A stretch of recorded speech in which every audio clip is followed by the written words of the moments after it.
Buenas noches, mi nombre es Brandon Baltasar González. Vamos a entablar una pequeña,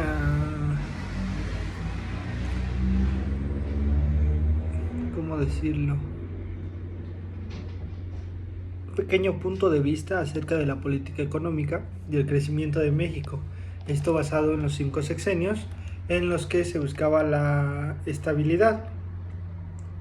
De los 5 sexenios me refiero a Zedillo, Fox, Calderón, Peña Nieto y otro personaje, pero no recuerdo ahorita su nombre. En el lapso del video lo estaré mencionando. En resumen, hablamos acerca de que la política económica en México está buscando una estabilidad para estimular el crecimiento del PIB y del ingreso per cápita.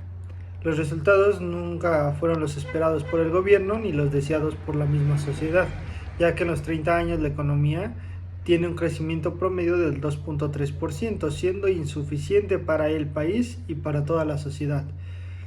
Si se pretendía incrementar la riqueza de todos los mexicanos, también se puede indicar que era insuficiente este porcentaje, ya que la política económica fue un sistema de medidas aplicadas por diferentes gobiernos de los países que tenían como fin dar certidumbre y orientar el rumbo de las actividades productivas, para así tratar de estimular el crecimiento económico. Desde la década de los 80 en México emprendió diferentes políticas tratando de con ello influir en el desempeño económico de la nación y de la sociedad.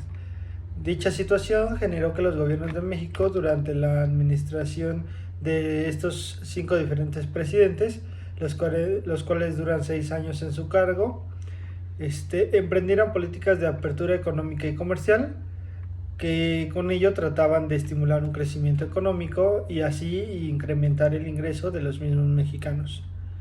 Las naciones estimulan el crecimiento económico por medio de diferentes instituciones que ayudan a diseñar políticas y de esta misma forma establecer normas para que todos los actores que conforman la sociedad puedan emprender diferentes proyectos. Esto puede atraer más dinero a México, más riqueza y más seguridad económica. Las políticas económicas o las políticas bien determinan el desempeño de las economías y son la clave para poder entender las interrelaciones entre los diversos actores económicos, políticos y sociales que a través de sus acciones impulsan o frenan los niveles de crecimiento, así como del mismo desarrollo económico. En la política de crecimiento y el crecimiento económico durante el gobierno de Miguel de la Madrid Hurtado, que era el presidente que se me había olvidado, ya que vamos a hablar desde 1982 y él concluye su sexenio en 1988, podemos decir que ingresando prácticamente al poder, hubo una devaluación en el peso. Esto frente al dólar estadounidense. La mayoría de las comparaciones de la moneda van a ser frente al dólar. Esto trajo a México una crisis muy impresionante, incremento acelerado de los precios, es decir, inflación. Los productos de la canasta básica se duplicaron y el precio de un día para otro, en general la inflación estuvo por arriba del 100%. Pues yo diría que prácticamente por arriba del 300%.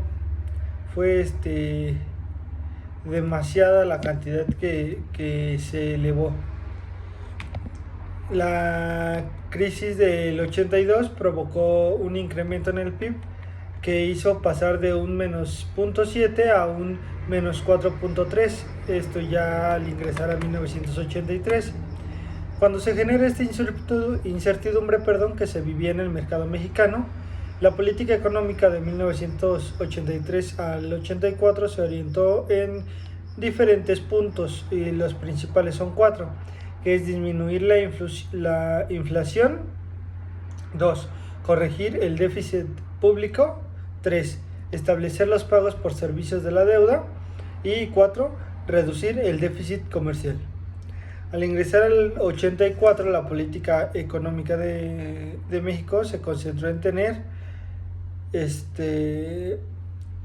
inflación de un 40%, el crecimiento del PIB 1%, el déficit del sector público 5.5% del PIB, 4 ingresos por precios y tarifas de un 1.5% en el PIB.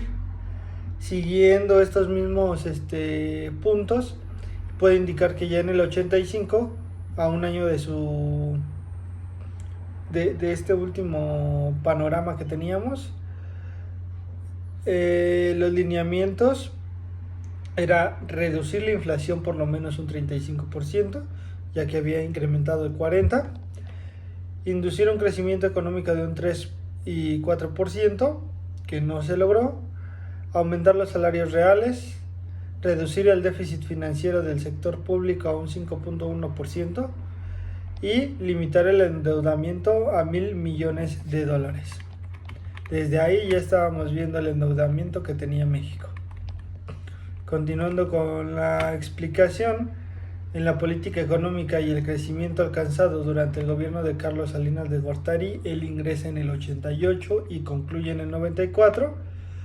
En el 88 se cerró una tasa de crecimiento del 1.2% en el PIB, que, como les repito, en ese mismo año están las elecciones, resulta presidente el señor Salinas de Gortari y entra en vigor casi a final del año, el 1 de diciembre.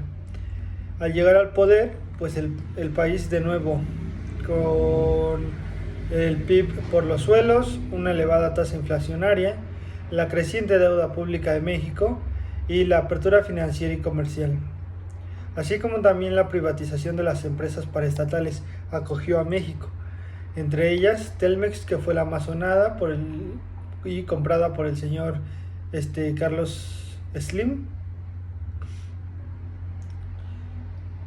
El señor presidente de este momento, Carlos Salinas, buscaba generar unas bases sólidas para un crecimiento económico, no generar inflación y tratar de reducir la deuda pública.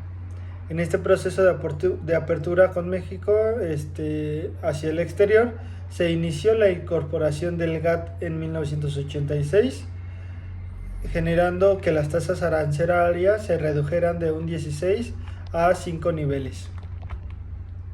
Para cubrir el crecimiento de las importaciones, se llevarían a cabo por medio de la expansión en el sector exportador manufacturero, el cual también contribuyó a la expansión de la economía doméstica, creando empleos, mejorando los salarios de México. Además, permite crear y desarrollar tecnología de vanguardia para mejorar los términos del intercambio y con ello la balanza comercial. La apertura comercial tiene que ver con la necesidad de que México atraiga flujos de inversión extranjera directa. En el Tratado de Libre Comercio con América del Norte, el TLCAN, o bien incluye México, Estados Unidos y Canadá, formando parte de México de uno de los mercados más grandes del mundo, pero esto sin tener las condiciones organizativas y tecnológicas para competir con las empresas de los países. En la política económica se dio un mayor impulso al sector externo y se logró estabilizar la economía en el corto y mediano plazo. El país logró avanzar hacia la estabilidad de los precios de la inflación durante su sexenio y dio de un digno 7,1% anual. Se logra un superávit en las finanzas públicas de 1.98% del PIB. Asimismo, se redujo la deuda pública en un 63.5% del PIB a un 22%. La IET se incrementa en 8.092.5 millones de dólares, pasando de 2.880 millones de dólares a 10.972.5 millones de dólares. Básicamente incrementó un poquito menos de 2.000 millones de dólares. La combinación de la política de la liberación de las importaciones y de un peso fuerte en frente del dólar se generó una dinámica positiva en el comportamiento total del PIB de México. Durante el 88 y el 94, o en ese lapso, se logra un crecimiento promedio de 3.5%. Esto ayuda a mejorar relativamente los niveles de ingreso que fueron comparados con el sexenio del señor Miguel de la Madrid. En el siguiente punto podemos hablar de la política económica y el crecimiento durante el gobierno de Ernesto Zedillo Ponce de León. Él está conformado del 94 al 2000. Prácticamente el 95, por lo que les reitero, los presidentes entran a finales del año.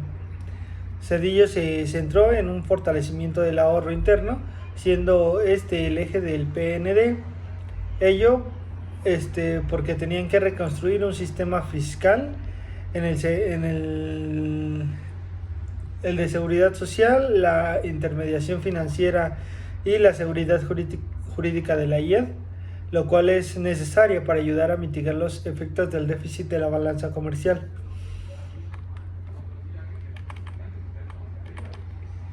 Le pido una disculpa.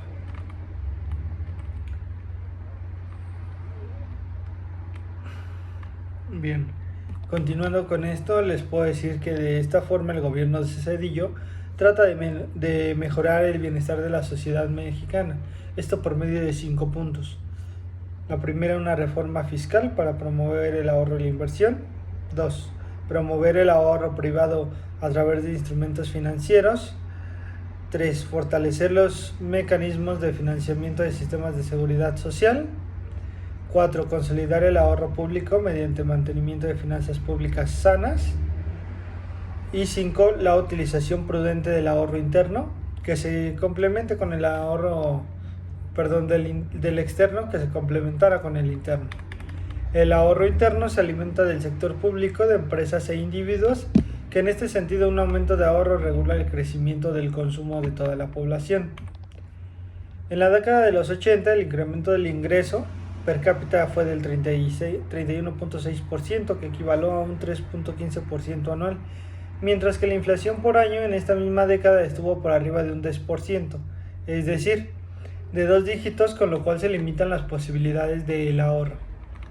El promedio del crecimiento del PIB mostraba que la economía en estos años, al igual que en la administración de Salinas, no pudo llegar ni siquiera a un 4%. Siendo más específicos, nos quedamos en un 3.5 promedio, bajo si queremos aumentar los ingresos de la sociedad y con ello estimular el consumo para que los sectores productivos se vuelvan más dinámicos y que el dinero de la ciudadanía se genere en reinversión y en ahorro para poder tener un PIB grande y una mejor economía. Como el último presidente es el presidente Vicente Fox Quesada, que gobierna del 2000 al 2006. En su política económica y crecimiento podemos hablar acerca de que el gobierno del señor Fox pretendía crear mayor infraestructura que concentre las regiones del país y que a la vez estas tengan un efecto de creación de cadenas productivas que integren a las empresas y de esta forma reduzcan sus costos de producción para ser más competitivos en los mismos mercados. Así que el objetivo de la política económica que este gobierno trató de promover fueron básicamente de 9 puntos. El primero era promover el crecimiento económico, para de esta manera crear empleos que demanden los millones de jóvenes que se incorporan al mercado laboral una vez saliendo de sus estudios o bien sin haberlos concluido, desgraciadamente. Como punto número 2, el crecimiento que permita abatir la pobreza y que abra espacios a los diferentes emprendedores de México, es decir, dar oportunidad a diferentes cabezas que van a empezar en la economía. Como 3, el crecimiento que avanza en la igualdad de oportunidades entre las diferentes regiones y empresas, así como los diferentes hogares, permita de cierta manera contar con recursos suficientes para de esta manera canalizarlos al combate de rezagos, que contribuyan en el financiamiento de proyectos de inclusión al desarrollo. Como punto 4, El crecimiento con estabilidad que permita plantear sin sobresaltos, intervenir con menor riesgo y tomar decisiones con mayor certidumbre. 5. Crecimiento con baja inflación que contribuya a la recuperación de los salarios reales, la reducción de las tasas de interés y la expansión del crédito.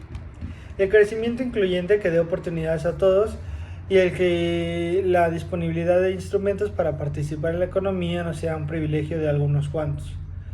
El crecimiento que considere que el proceso de globalización de la economía mundial permita que el país se integre a él obteniendo máximos beneficios posibles. Como punto 8 y penúltimo, podemos hablar del crecimiento que se pretendía que respondiera a la transición social que demandaba mayores espacios de participación de los ciudadanos en las diferentes tomas de decisiones del país. Como 9, el crecimiento que ante la transición demográfica aproveche las oportunidades de una población económicamente activa en crecimiento. Esos son los puntos que podemos tocar, y al hablar como puntos específicos de resultados de la economía, eran prácticamente negativos, un menos 0.15% en el 2002, de 0.8% en el 2003, de 1.4% en el 2004, de 4.2% en el 2005 y de 3.3% para el 2006. Un 5.2% terminando el periodo de gobierno del señor Fox, sin alcanzar el 7% que tanto había prometido y que quedaba en un crecimiento promedio de un únicamente 2.45% anual, una cantidad muy baja. Para el señor Felipe Calderón, en el 2006 al 2012, podemos hablar que de los últimos años que Zedillo y durante el periodo de Fox se mantenía la estabilidad en variables macroeconómicas, sobre todo en la inflación. De igual manera se logró cerrar el 2006 con una tasa de crecimiento de un 5.2%. Se pretendía mantener un crecimiento requiriente capacitación y entrenamiento constante, así como contar con desarrollo tecnológico. Señor Calderón, para consolidar el crecimiento económico, como el científico y tecnológico, sugería la siguiente dinámica. 1. Continuar con el proceso de apertura comercial y atracción de inversión extranjera directa, los IED.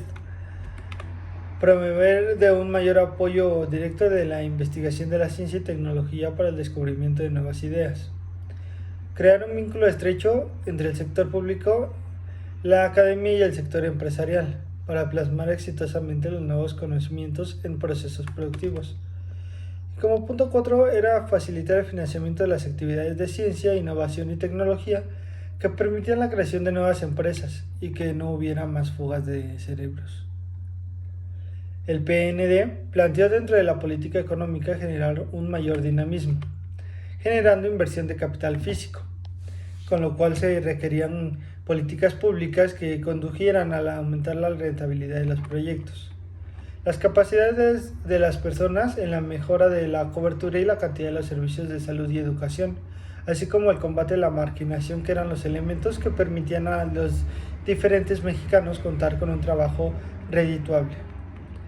El crecimiento elevado de la productividad, que adoptaba y desarrollaba nuevas tecnologías que permitían producir los nuevos bienes y servicios con procesos más eficientes. Se fortalecía el Estado de Derecho de la seguridad pública, que generaba y garantizaba certidumbre legal y jurídica a las diferentes personas y a las diferentes propiedades. Para mantener la estabilidad macroeconómica, fortalecer las finanzas públicas. Para promover la competencia, facilitar que los consumidores tuvieran acceso a más bienes a menores costos. Se simplificaba la administración regulatoria y se reducían los costos de transición a los que se enfrentaban las personas para crear una empresa. La simplificación y estabilidad tributaria. Era necesario establecer un régimen tributario competitivo, sencillo y rentable. Se fomentaba la productividad en las relaciones laborales. Se generaba una mayor demanda en el trabajo del sector formal de la economía. Se derivaba de un crecimiento dinámico que se traducía en mayores ingresos de los trabajadores. Se promovía la inversión de infraestructura, ya que se trataba de un factor fundamental en la determinación de los costos de logística. De hecho, la logística últimamente para mí ha tenido mucho significado, ya que la logística me está llamando demasiado la atención, así como el análisis crítico de las diferentes empresas públicas. Bien, continuando con el tema, podemos hablar de la apertura comercial, así como el intentar reducir costos y trámites de las operaciones del comercio exterior, que también podrían llamarse logística. Asegurar una mayor y mejor intermediación financiera para incrementar la disponibilidad de los recursos crediticios para la producción en las diferentes empresas.